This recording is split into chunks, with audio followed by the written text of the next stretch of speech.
Hey, bro, hope all is well. I know we haven't talked in years, but I was hoping you could get me +4 for the fest. If you can't get VIP, that's cool, GA. And, like, just put them all out, like, with their little name code. It'd be really funny. We're thinking of some, like, ridiculous publicity stunt to do for movement, but... You are. I am, but it's all in my head. I'm just inventing it, because then I know I can't do any of these things, but...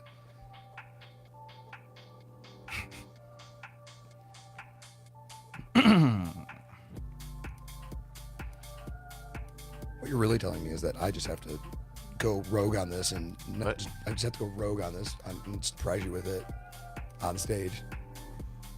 Since I'm not going to get your support. It's like that. It's like the episode of How I Met Your Mother where he is like Barney owes that one dude the smack. The third one, you just never know when it's coming. Anytime. That's right. Right? Yeah, he gets 2 of them, and then he's like, "You're not getting the 3rd one yet." What? It's like the How I Met Your Mother episode where he's like, I don't watch it. They did it like 2 seasons later or something. I know, right? yeah, it was so good. Sam watches it, so therefore I watch it somewhat. It's not bad. I've seen every episode of Friends. Oh, that's one. I'm glad. To go over 10 years, and I bought every single one of them on DVD at different times, for different presents. I feel like a fucking social hero for being able to like avoid that all these years. I've watched Friends. Everybody's watched Friends, but like I've definitely not watched all of them. Yeah. Well, it's just I still know. It was just more than I because wanna know. one person, like it was like their favorite show, so it was like, Right. no. But it's like sickening that I'm not even a fan of that show or watch it, but I know like all the characters' last names and most of the like situational drama of it, and like how, that's. I mean, it's like they haven't been out of the zeitgeist since it went on the air. It's crazy. Now Ross from Friends. What the fuck? Yeah. Like that's a big DJ.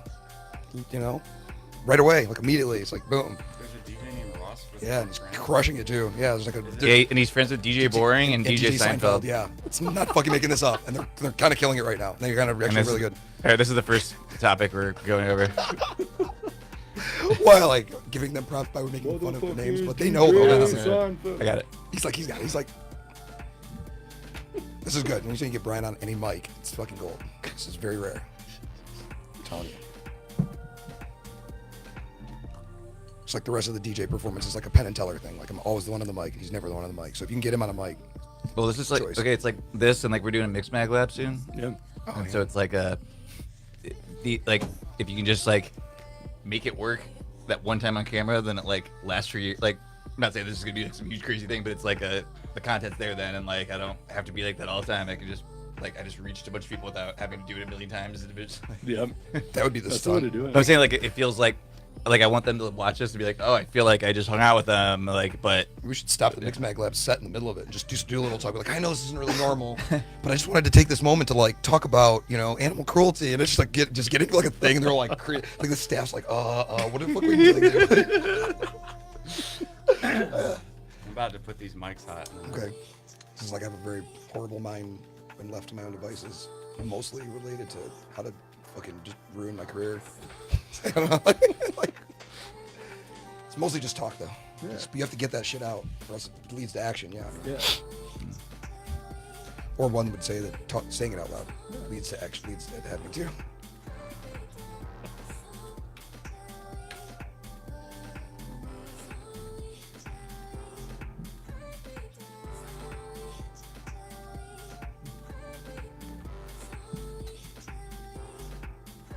You smoke the weed? Like that? I'm already retarded, but I will after. That doesn't. if you're not sure, don't. It's time to try new things. Yeah. It's like I'm hitting it, like blow it at you. No, it's like anytime somebody's like they're about Like to in go Texas? No, if they're about to like go do something, then and they say that, I'm like, I trust you. You probably had experiences. So what are we like rolling now or what? We're rolling. We are rolling. Rolling. Not actually. What up, dudes? What up? What's up, party people? Thanks Hello. for joining in. Thanks for being here, guys. Welcome to the Liquified podcast. We're here today with Golf Clap. Hello, guys. Oh hey. That's enough. That's it. So, introduction, make it weird. gentlemen. Yeah, and we were talking about. I'm not going to ask you how you got your name, but I will say when I first saw you guys on a flyer, I was like, "Oh, that's pretty cool." And I found out you were a duo, and I just imagined your DJ sets were like one person would DJ and you do a mix, and the other guy would be like, "Oh, yes, very nice," and then you'd like switch over. That's what it was the first couple of years, but I switched out of that. How does that work? How do your live shows, like, how do you guys perform together behind 4 turntables? Like, what does that look like? Well, there was a couple of different, I don't know, versions of it, but the main thing is pretty much 2s. We just do 2 records. A lot of tag teams do 1s, but I feel like it's better if you can get a little more of a rhythm going. If you have, It's loosely 2s. Yeah. I mean, things get a little bit loose. Mm-hmm. And then recently we've got a chance to start using the new Pioneer Tour 1 mixer. And that's, first in industry to do dual headphone, dual Q. And it's pretty much the same setup as 900, but it's really nice because, we can both play at the same time. That kind of leads for a lot more possibilities. So Makes the set better. Like, we can have stuff play. Like, all right, like, let's say he's playing his 2 songs. I don't just have to kind of stand there and try to look like I'm doing something. I can actually do it. literally be doing something. So Powerful Pioneer DJ coming through. But that mixer is unfortunately not in too many booths at the moment, I'm assuming. no, No, I it mean, is not. Yeah, it's a thing that, but they're available for rental, and, we coordinate things like that. And so regionally, we're trying to really reserve that for like some special big shows, festival shows, things like that. But it's a cool new innovation. Do you feel like you guys like the standard equipment? Is technology doing it enough for you right now, or do you want more out of like what Pioneer's doing? but it's like most of the time it's like a sufficient setup when you show like you put everything in there, but there's just like a lot of we always need the 4 CDJs, and we need I don't know, like it's a little bit demanding to get it for some places, Mm-hmm.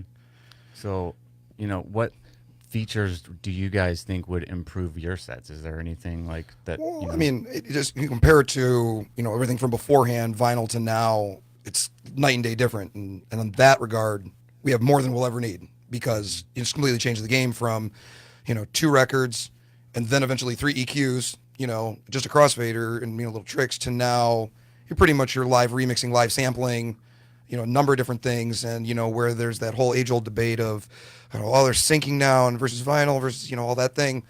I think that the better argument now is now that we're given this technology, what are you doing with it? And instead of people saying, "Oh, we just doing this," I mean, people have to use sync, but using sync doesn't really change anything on your CDJ anyways. When you look at the BPMs, you don't have to do it by ear anyway. So people like to make arguments over those things. It's not really an argument. It's really like, what are you doing to push the envelope? And that's kind of what we're trying to do more of, show that, because I don't see a lot of it in the industry, and it's really cool, One thing is when we were playing at Grasshopper a lot years ago, we would do like the really early slot and then Where's play Grasshopper? in Detroit.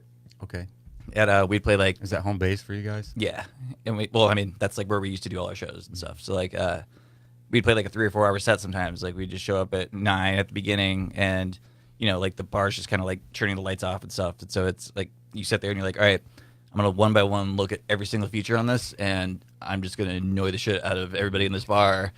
Well, no one's here, and like I'm gonna figure out like this stupid effect that every time anybody touches it ruins the whole thing. I bet I can probably find something cool to do with it. And a lot of times like you could always find at least one cool thing to do with each one. So like one by one, I'd kind of like go through like the puzzle and trying to figure out how to do things. Do you guys have a favorite effect? No. You ever use that spiral? Yes. Spiral's the way.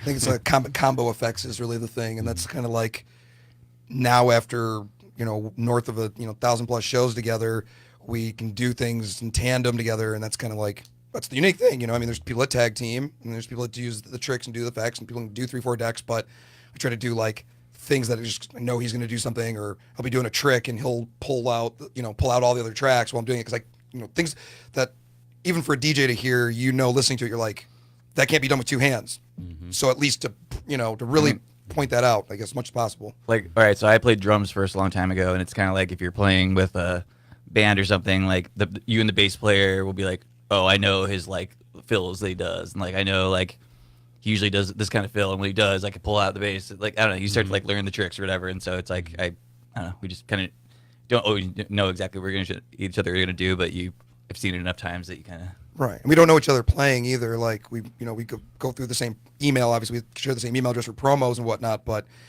Brian primarily runs A&R for the label, so he's always getting demos and things like that and stuff that we're signing that I don't know about, and I have. I won't even play him when he's around Yeah, because like I want to like play it and have him be like, "What is that?" And be like, "On the label, what's up?" It's like a true like it's a friendly competition amongst DJs. Like you'd always want to think when you're playing with your other buddies, and it's to me what's kept it super fresh and fun for this many years and ongoing because never get bored. Never get bored with it, and you always have company on the road, and Yeah, that is cool. that's why it's cool. Yeah, totally.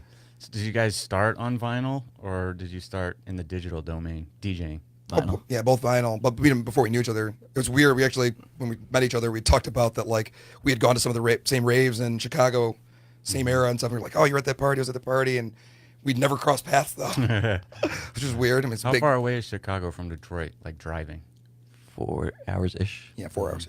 Was Chicago more of like the spot when you guys were Okay, going? so I'm originally from Fort Wayne, Indiana, which is like the dead center between Detroit and Chicago, and I kind of like didn't really mess with Detroit that much at first because I was like I liked disco house only pretty much at the very first when I was like 18, going to Chicago parties and stuff, and like really housey stuff, like more sample based and more like I don't know, like I guess like anything that was like techie or like trancey or like anything like that like turned me off at the time, and I don't know, I guess. I mean, that's why I was in Chicago primarily too. I mean, there in that same era, there wasn't many house DJs getting notoriety. It was techno scene, electro, ghetto tech, like that was the big stuff.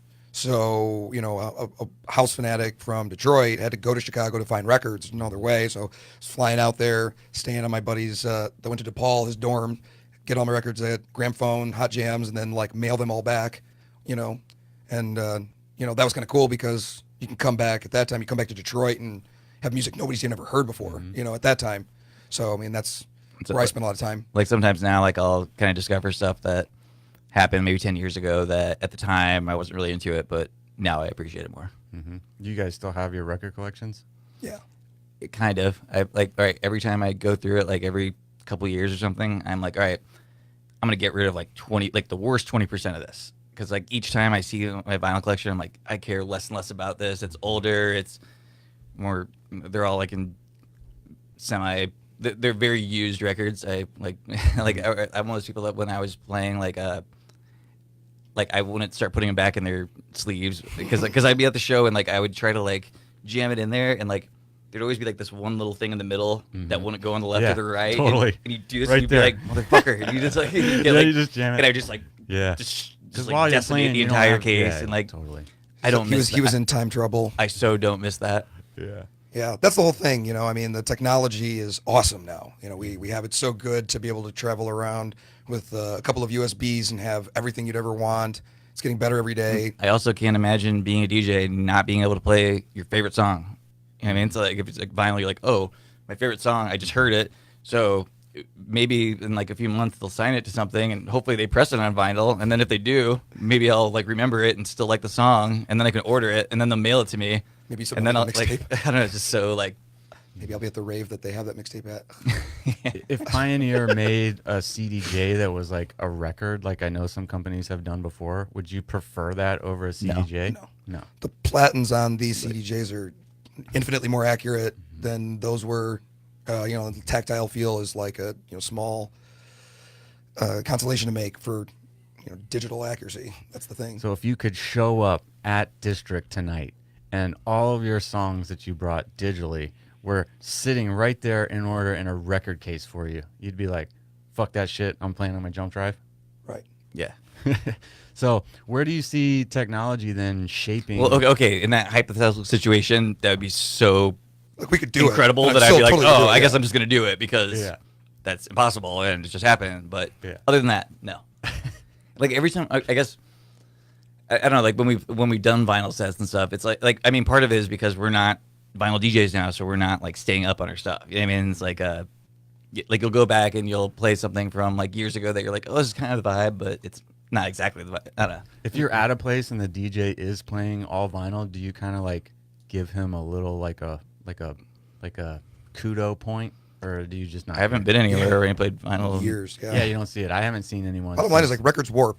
Yeah. That's the fact. I have like triples of a lot of records from back in the day when we were like working as a DJ. You had to have doubles, triples, and stuff because When are you gonna sell all your stuff? pretty soon. I don't even have my turntables anymore. Oh, you mentioned that. can't sell it, man. It's like, you know. You want the There's- classic house? Hit up shit. you. I mean, He's I, got it. I collect a lot of stuff, and Brian said I'm a borderline pack rat hoarder, but He's like not enough to be on the TV show, I but keep he's it out of enough sight. to It's like. organized. Well, what He's, got you? he's enough to be like worrisome, you know. What triggered that? Like, where did you first discover house music, and when? Did Oh, I that thought you meant like Oh. his like obsession with hoarding things. Oh, that. What too. triggered that? That too. We could get into that. That's a different. deep-seated childhood issues. Yeah. But I used to collect a lot of Kid Robot and toys, and I collect that stuff now too. But there's everything. I don't know, What's the weirdest thing you collect, or like collected? locks of hair of DJs I booked. For the Low-key. shrines. Yeah. So you used to throw parties too? Oh yeah. I mean, that's how I originally got my start. Was throwing parties. Where at the Grasshopper? No, in Detroit, like a long time ago. We'd throw parties, warehouse parties, raves, and then started DJing because I was throwing my own parties, so I DJ my own parties and whatnot. Shout out Jimbo James. That's how he had to Yeah. work it up. Oh yeah, shout out Love Life crew, John Dayton, what's up? All those guys. I mean, it's that's the thing. You do the parties, start playing your own parties. Brian, even threw parties back in the day too, and then now Parties again, in Fort Wayne. yeah. But that's the thing. Not, I mean, not many, but they're cool. I mean, similar to what you're doing here. We were doing in Detroit, There's where lots of it's glow like sticks and Vicks. see reason. Yeah, did you fall in love with the music or the scene first? The scene first, the music first. No, obviously the music is how I even found out about it. But I was, at the time I was like very low key, invite only. You wouldn't know about it, otherwise kind of a thing. So it was, and it was that type of scene where like, I was like a super popular kid when I grew up, and kind of that was the scene where everybody was accepted, and it was dark and late, and you could go do whatever you want. So that's kind of Like I said, I played drums first, and like from like the age of 8, and it was kind of like all I cared about, and like during class and stuff, like I would Still just have be, a drum set? well, I'll get that one set. So I used to like read like the catalogs of magazines and try like what symbol am I gonna get next, and I'm gonna get my mom to drive me to South Bend like 3 hours away so I can sit there for 2 hours, and you know what I mean? And I don't know. Basically, I was doing that, and then like I started finding some electronic music, and I realized I wasn't even listening to anything anymore. Like I was always listening to was electronic music and like hip hop and stuff. So it was like I don't even listen to anything that has a drum set in it, and I want to make whatever that is. I didn't understand it at all. I really didn't understand DJing, but I was like, everybody says I need turntables to do this, so I sold it and I bought turntables. And, like it was Newmark belt drive. Yeah, So hard to learn on those, too. It's literally called DJ in a box. Mm-hmm. I'm not making this up, and there's no EQs on it. And then yeah, and I went out and like bought some records in Fort Wayne at like the random places, and like I didn't even understand that like you can't mix drum and bass with that. Like I didn't even know what the fuck I was doing. I was just like, oh, I just know I played drums for 8 years, and I don't listen to that music now. Like you know what I mean? It was there wasn't that much information available. Like if I was in like some city or it was like later or something, it would have been different. But it's another thing that's more awesome about now is people that are inclined to want to learn about this stuff have unlimited resources, people, networking. I mean just randomly like with a party, before like they'd move a party in Chicago, like in 3 hours because the internet you're able to set something like that up. That would be impossible before. I wouldn't really trade anything. I mean it's cool, but it's awesome now. This is like the golden. I mean, I feel like they'll talk about this like the golden age. Of I like, agree 100%. But don't you think there's got to be some kind of drawbacks? Do you think there's any cons to the new technologies? Are you finding yourself on your phone too much? I For got what? yeah. I mean, I got Facebook and all those other things like 10 years ago when I got back into music full time, and just for that. And so only looking at it as a vehicle for. A business, not something like don't do social things on it, but I'm just saying that's what it's there for. My life doesn't revolve around, posting every meal I've eaten and everything like that and whatnot. And so it doesn't really affect me that much, I guess. I mean, but yeah, I guess it is a time waster, but if it's your job to do it, then. So you guys feel like you're really embracing all of the advances and you're kind of running with it, and you're not like the type of guy that's ever going to go back to a flip phone. You are moving forward through the iPhone series, and when the new people shit do comes that? out, people do that. Yeah. I guess I'm talking to the wrong crowd here. Well, I mean, I see like, in marketing, strategy. I can see where, people say, oh, everybody's so focused on pushing on forward to the next new thing. Let's, do throwbacks and let's, hit things and use cues from, vintage things to, bring relevance down. That's always going to happen with music. But I think you kind of have to embrace the next things in technology to stay up, in the world. I mean, how long are you going to really last if you're going to be a DJ and be like, well, I'm just not going to get on social media, and kudos to you, but it's extremely difficult and you're going against the grain, And I think, all right, for like newer DJs, or when I say newer, I just mean ones that didn't play vinyl. I don't think they should really try to play vinyl necessarily, but I think they should put like a piece of tape over the BPM counter on their CDJs when they play at home, because like you start to learn how to fix things with your ear and not be like looking at it, like I guess there's certain things like I said, like knowing how to DJ on vinyl makes you aware of certain things that some people just didn't learn. So that's kind of like a way to. Well, it teaches you to respect what you're getting with this. If you knew how to do that before and you get this and you're like, oh my God, this is so much, better and easier, But what he's saying too is that like, definitely if you grew up just using CDJs and you don't really have it by ear and you haven't, really put your 10,000 hours in, that's, crucial down the road. Of course, how you're going to do 3-4 decks, things like that, So at what point did you guys start making the music that you're playing out, or did that come first? I mean, always. Always. I mean, always electronic music. I know you play drums, but like for me, all right. So I had like a goal that I wanted to have my first vinyl release, or I mean, it was my first release, but they were all on vinyl at the time. You know what I mean? And I was like, by the time I'm 21, and I got the white label in the mail like 4-6 days or something before I turned 21. I was like, yeah, nice. But like since then, pretty much. And what'd you start on? In what kind of music or what? No, did you just have like an MPC, or did you I did. grab one to It was Ableton? MPC. No, it was MPC 2000 XL, or I think it was a regular 2000 first, and then I don't know, Filter Factory and some other. So how does the production for you guys work as a team now? Are you guys together in the studio? Do you bounce ideas back and forth? Are you separate? Do you have, all the above, everything? And you're primarily working in Ableton? Ableton. Yes. Yeah, you enjoy that? Yeah, I mean, got some, got like a few things of gear kind of going now, like in the last like couple weeks, just because I haven't in a while. And you asked if we still had a drum set. About to go pick up a Alesis, like a Electronic? yeah, Nice. From your local Guitar Center? somewhere. Shout out Powerful Guitar Center. We they pretty much sponsored the studio from day one, I guess you could say. Nice.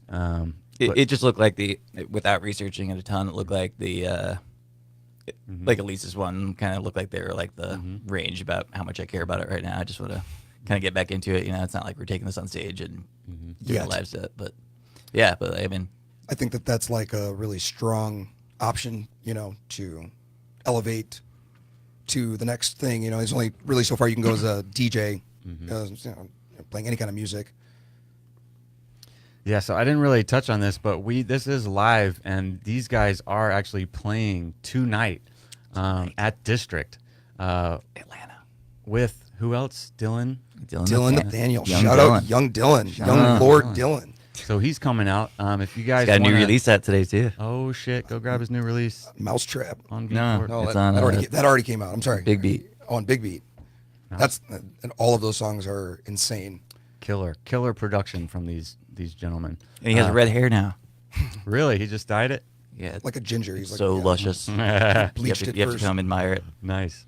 Yeah, we're gonna give out a promo code right now. If you guys are at home and you're like, man, I really want to go, but I don't have the money, use promo code CLAP on Liquified and get yourself $5 off. And yeah, we'll see you guys tonight. That's gonna be a lot of fun at the District going down. But we also encourage comments too. If you guys want to ask these guys some questions, we got Nick right here, the producer. Hey. He's gonna, he'll if they're good, he might read yours. But going back to your production techniques, like like when I was talking about Guitar Center, I used to work at Guitar Center Hollywood back in the day, which is why I'm so like I keep talking about like technology and shit because I watched, I started on vinyls too, and then I just watched everything go to. Who's what the it most is today. famous person you ever? Yeah.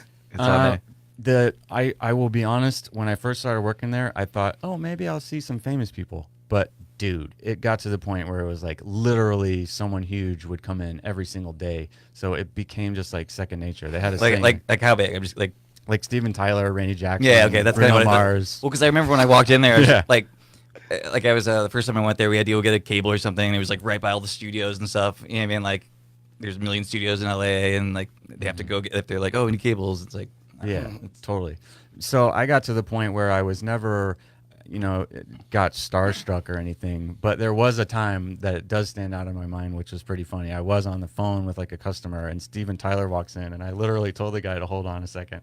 He was like asking me questions, and Steven Tyler walks in. I go, hey, could you hold on a second? And I just went like this. Okay. I was like, okay, just, Steven Tyler just walked You in. should have told him that. Pretty big. Been like, hey, I did, I think I'm I just did. gonna interrupt whatever you're saying because Yeah. like Steven Tyler's here. So I think I did. Yeah, I gotta go. Prank. Yeah, it was, Give him the phone and be like, he wants to talk to you. it was a pretty fun gig, but I learned a lot about software and like computer programs and shit. So I'm always kind of trying to facilitate technology and see what people think about it. So I'm curious what tool or plugin or what do you think would help you guys production wise in the studio if you had a wish list?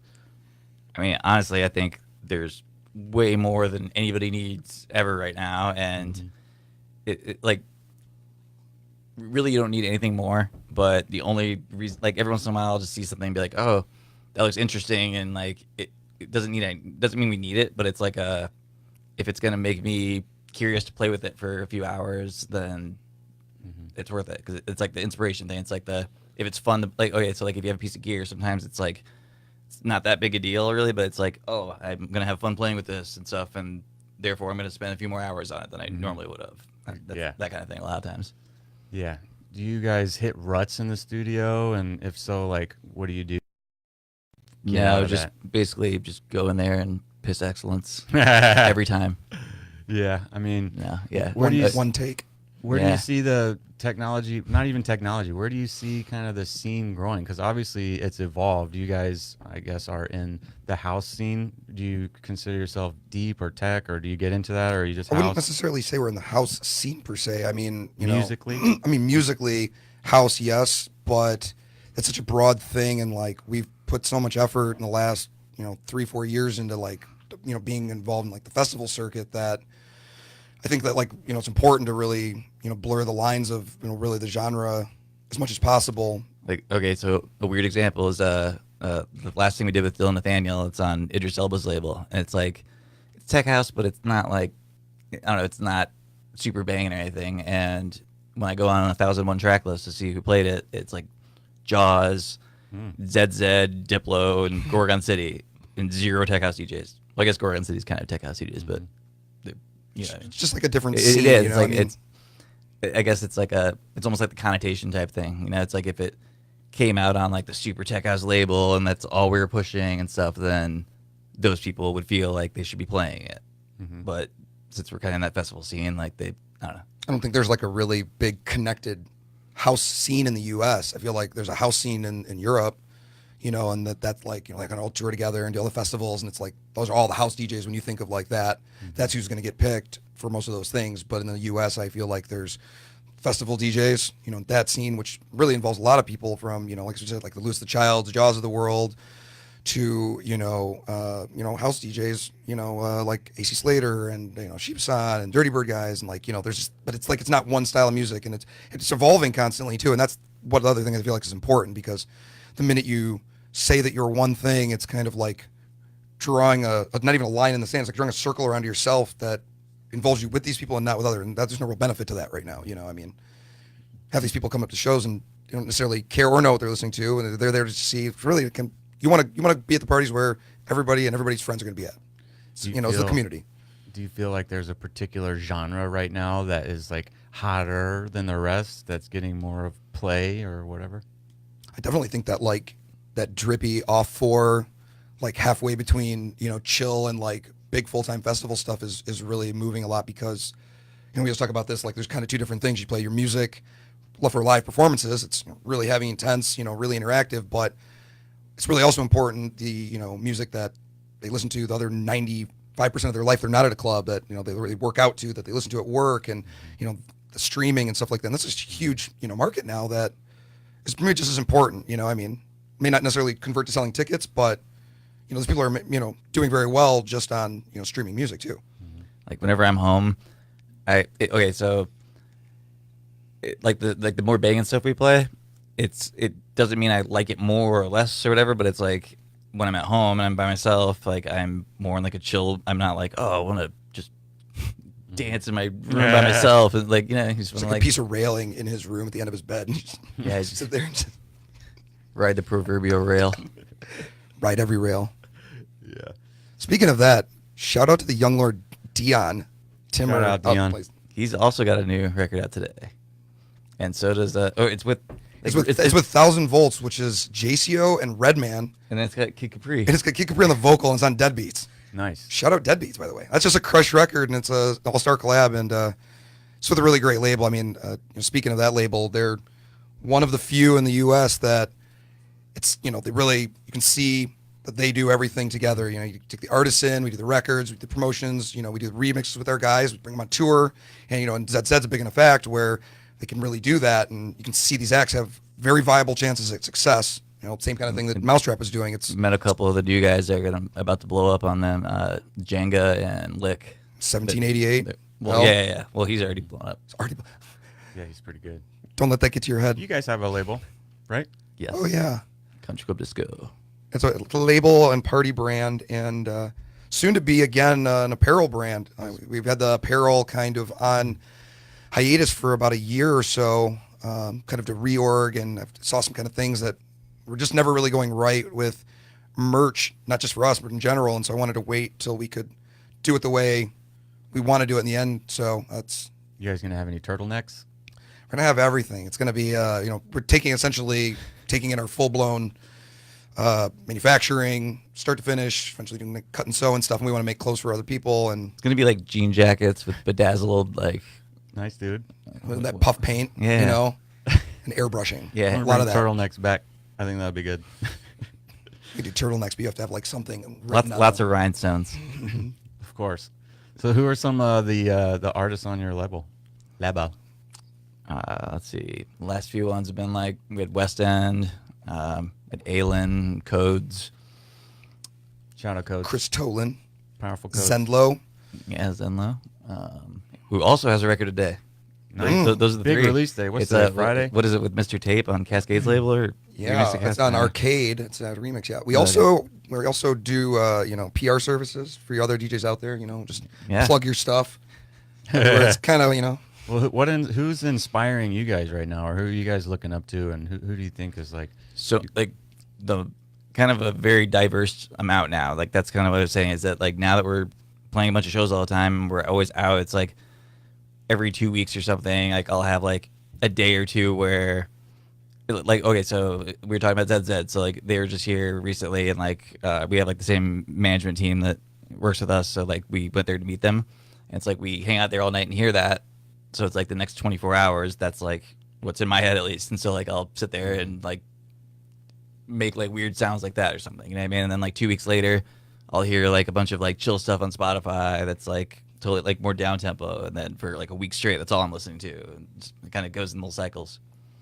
Which brings up a really good point, though, about, something I've been really focused on most of my life, and it's very calculated exposure to different styles of music, because I feel like it's really difficult at the core of what we have to do as being DJs, and we all have to do as being DJs, to play what's good with all the clutter and all the static that's out there. If you listen to the radio all day and you're listening to just what's popular on the radio all day, just by exposure, whether you believe it or not, that does have an effect on what your taste is. And to really be a good DJ, I think you have to be, just a obsessive digger of music constantly, a digital digger. You listen to music all day long. You can do it from the comfort of your home, but I see one of my record sleeves on your that's awesome.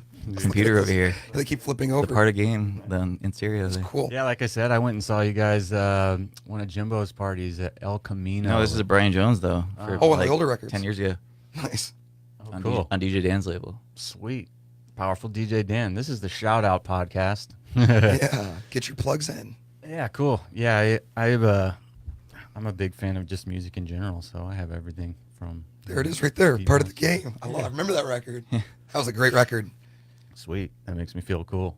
I've been an OG of you guys since back in the day. But so what are you guys what one track are you most excited to play tonight? Losing it. You were gonna say it. Are you gonna play that? No. I can't tell if you're serious. I can't tell the record that I'm going to play because it's a super top secret weapon and a lot of people get in trouble. I don't know offhand either. I'll come back to that one. That's the fun of doing this, I think, is not knowing at all what you're going to do at all right before you get up and do it. That's like the fun of this. I got a question for you guys. This is a real question. So what if all the birds flew south for the winter, but you held on to one bird, and then after all the birds got there, you let that go, what would that bird do? According to Twitter, shit, I don't remember what they said now. Instinctually, yeah. they were born with that. Like, Yeah, but like I was wondering, it would just go by itself then? it would go there. It would note, like, Okay, and if it did go by itself, would it just be totally fucked? Because like it.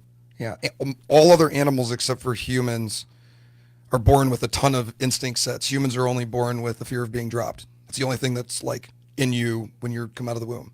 But other animals know to migrate, know to do this, know to whatever. But I don't know why. But that's like we're, I guess, really weird in that regard. We have enough time. We have a good enough time ruining that for ourselves. So he would fly there all by himself. Yeah, but I also feel like they're not going early, so he'd probably just freeze to death in Georgia or something. That one It's bird would probably die. So everybody that's doing this experiment, they're probably going to be dropping like on your doorstep here in Atlanta, like as they're like, on their way down there. Do you think animals like listen to music? Pour some Are out for birds. Are there like animals that like music other than? I say parrots, definitely. I mean, understand You brought music up a lot parrots. more than You know, I have an Anybody else? irrational fear of parrots. Do you know any DJs that? Okay, hold on, we have to really about this parrot thing. yeah. So. This is serious. All right, so this guy and this girl that we played a show for, Yes. they had a parrot, right? And it loved the girl. You know what I mean? Like it was like her pet or whatever. It fucking hated the guy. And like it like played it. he like explained it and he's like, okay, so it sees me as competition. So like if I say something, it like mocks me and like tries to do the same thing and like does the body motion and like tries to say the same thing and like He's like, I'm gonna outlive you. Like, what's up? well, he's just like constantly like just like Yeah. just like trying to look at him and he said that he almost bit his finger off, that it was like almost to the tendon and they almost had to like do some crazy shit to Yeah. it, and then he also like bit through his lip one time.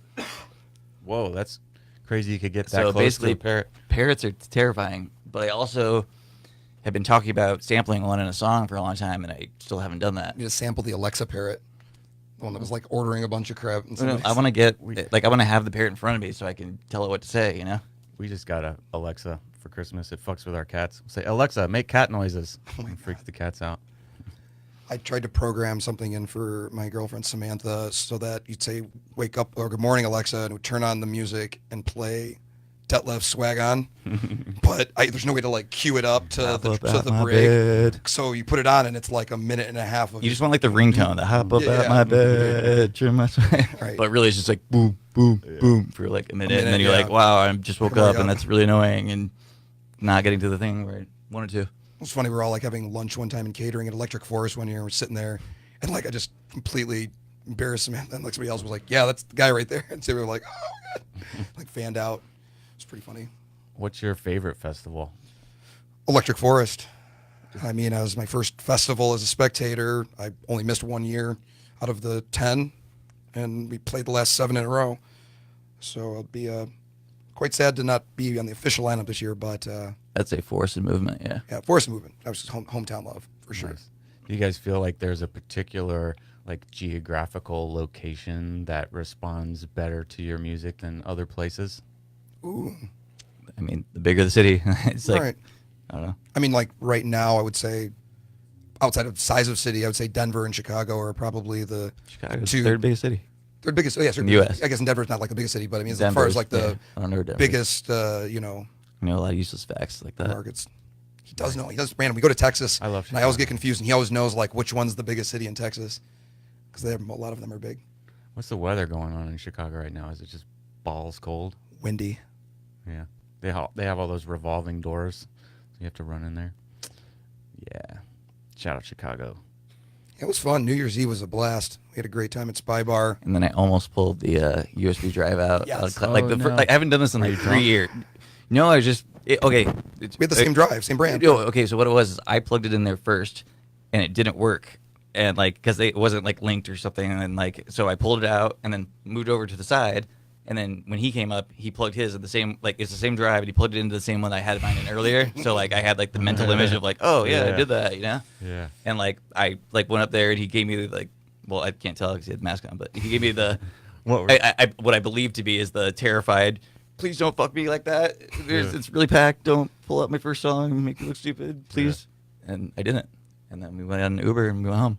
And nowadays, with the great technology we have, even if you do that, we at least even have a safety loop. The music doesn't actually stop. It's just a offbeat loop. It's uncomfortable that you have to get out of quick. But That it's still does better than happen. nothing. Which we should start doing that to some of like our friends that are like they're just starting to DJ out like it Just shows. rip it, just walk up and just rip be it like, out. all right, rite of passage. Yeah. And just look Yeah. at it and just give them and be like, get out. Like Yeah. it's no, packed. no shout out for this, but somebody did that to us at a festival. Just like was like, what up? Just pulled the drive out, and like festival audience. It's like, The music stopped. no, it just went on the auto loop. Yeah, and my hard drives weren't loading up either. It was a one-off situation where by pulling the drive out, all of them went on. The more emo. information you give, the more it's going to be obvious what we're talking about. So. We'll just stop there. Yeah. So you don't It want was to talk tight. about the No. if golf claps ever had about a DJ all the fail DJs that before? have sabotaged our set in one way or another. No, it's probably not good. We'll do that in like an hour. Well, then what's the best, most memorable time you guys have had? If you want to Oh, flip it well, over to that. I mean, my personal one was this past year at Electric Forest. We randomly got asked, like after it wasn't a scheduled contracted thing, we got there and they're like, "Hey, we want to do this thing to open up for Jaws and Friends in Good Life After Hours," which is notoriously one of the coolest things to do because it's an official late night thing there, and it's kind of like one of those, those like saddle horseshoe domes that they bring out. It's like an open amphitheater, but it's not huge, but it's like a mini stage sound system. So we get up there, we're like playing a 30-minute set, and we just know Jaws is going to play, and then it says Jaws and Friends. And then he comes up like right before we're about to get done. He's like, "All right, here's the deal." He's like, "I'm going to play 30 minutes." And then he's like, "We're all going to play afterwards." And I'm like, "Who's all we?" And he's like, points. And he looks over the side of the stage. the whole festival. Yeah, it was like Lewis Child, Miha, I think Justin J showed up. I can't even think of everybody. But it's like, Hotel Garuda Boys there, Manila Killa, shout out Manila Killa. And And like 10 more people that didn't Yeah. even play that were just like Right. because it was it's the only official thing going after what time, like 3 years Yeah. something. I mean, it's like there's stuff out in GA like that's like DIY type stuff. You know what I mean? Like, I mean, there's cool stages out there, but there's no like official like Electric Forest got like the Right. real sound system and got the right place. You know what I mean? So but that was just cool. And something It was- you could never it was replicate very cool, again. yeah. And just, Sick. That was this past year. this past summer.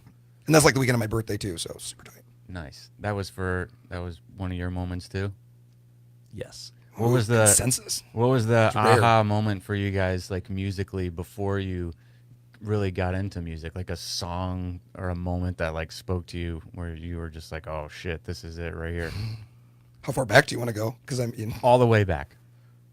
like the very first electronic sounding thing. I mean, that's the weird thing because it's like I think everybody kind of had to like it was like trying to find. We were all trying to find something because it didn't exist in that form really. Like not I mean there wasn't house music, but I wasn't really into disco. I kind of got into like industrial music for a little time in between it because it was the only thing that had like electronic sounds as much and like KMFDM and like acid Lord Acid and stuff and like that kind of evolved into things like when Richie Houghton put out Sheet One, as Plastic Man, and they're like, whoa, what's this? And then that really, like I said, it led to the scene. The scene is like what ultimately was the main draw though at the end, and then all the other music's part of it because I like all those music, The biggest impact for me was when Daft Punk Homework came out, and then after that, I found like all the like people that were related to it that weren't like it was like the Guy Manuel had the Cry No More label, and then Thomas, like the two guys from Daft Punk, Thomas had the Roulette label, and then it was And like then you had Creed and Moore then it's like and and then it's everything, like Thomas's cousin is one of the guys from Buffalo Bunch, and his brother is what he's talking about is this like the next like Justin revelation, Crab, and like then Falcon is really like I feel like they're all like related. and that's all the stuff, same so- era where Cassius and Mr. Razzo and all that stuff. But like that's the same for me. Like we get electronic music, but when that happened, that's when we were all going to parties in Chicago and the underground, and French people were coming over and like doing stuff with like Paul Johnson because they were like, oh, we were like you guys are legends to us, and then these guys were new to the scene, but what happened in that era, I mean, that created so many sounds and careers. I mean, that's, you know, what is responsible for a lot of music now, you know? Sweet, powerful Daft Punk. On that note, we gotta kind of get out to the club and go party here. But before we do we have any questions? Any good ones? If we don't, just say no, and I'll have these guys promote some shit. Brandon wants to know what's the secret to dirty bass lines. Is there secret sauce? There is not. I mean, it's like rudimentarily like a bass line. I guess there's not. I feel like there's not as much guesswork with Use a limiter. what Well, you know. Okay, so I guess if you want like dirty as far as like night bass, or I don't know, like not even necessarily that hard, but just like dirty in that way, I guess. Like, you have like a simple tone with not very much character, and kind of make like a simple bass, like almost like an 808 kick or something that's just like not much, just like a tone or whatever. Do kind of like almost a boring bass line, and then now you can like layer like kind of mid top bass on top of that. You almost have to you have to trust that it's gonna be sweet once you add a million more sounds, because at first you're gonna be like, so boring, just one note on a bass, and that like you have to just like remember that. But it pops through the mix. You just have to remember it's gonna be sweet once you add a bunch of stuff to it. Like listen to like a Walker and Roy song and just be like, okay, imagine you're writing that and like take all the cool top sounds out and just listen to the beat and the bass line. You're like, oh, this would be really boring at first when you're writing it. Like you just have to like trust that. I don't know. Nice. Sometimes a lot of notes isn't the best thing. Well, there you go, Brandon. Hope to see you tonight. Hope to see all you guys tonight. Remember, promo code CLAP will get you $5 off to see Golf Clap and Dylan Nathaniel at District. Brought to you by Liquified. You guys got any closing words or shout outs you want to say? Shout out to everybody that's tuning in, and we'll see tonight. You know, to you guys for having us out. We're stoked. Thanks for being here. This is good. Cool. All right, that's a wrap. Thanks, guys. We'll see you tonight and probably next week. All right, we're going to do this again every week. All right, peace. Good night. Peace.